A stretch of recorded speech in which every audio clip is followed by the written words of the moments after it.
Aujourd'hui, je vous emmène sur mon bateau imaginaire, direction le bûcher sur lequel Jeanne d'Arc a été brûlée vive en 1431. Saviez-vous que la pucelle d'Orléans avait été brûlée non pas une fois, ni deux fois, mais 3 fois? En effet, le cardinal de Winchester, pour être sûr que Jeanne d'Arc avait totalement brûlé, a ordonné 3 crémations successives. Lors de la première crémation, Jeanne d'Arc est morte par intoxication en raison des gaz toxiques issus de la combustion. Le bourreau a alors écarté les fagots à la demande des Anglais qui craignaient qu'on dise qu'elle s'était échappée. À ce stade de la crémation, Jeanne d'Arc était morte, mais son cadavre toujours visible.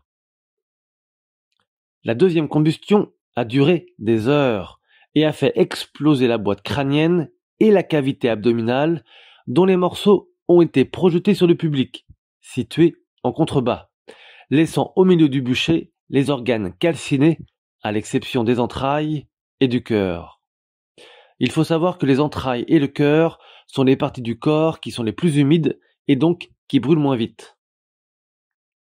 Enfin, lors de la troisième et dernière crémation, le bourreau a ajouté de l'huile pour détruire les dernières parties du corps de Jeanne d'Arc.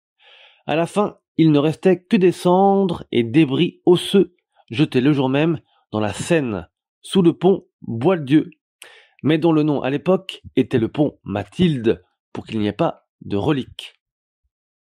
Petite information insolite pour terminer, le bourreau de Jeanne d'Arc, Geoffroy Terrage, est devenu incontinent après l'exécution de Jeanne d'Arc et était terrorisé à l'idée qu'une sainte puisse se venger.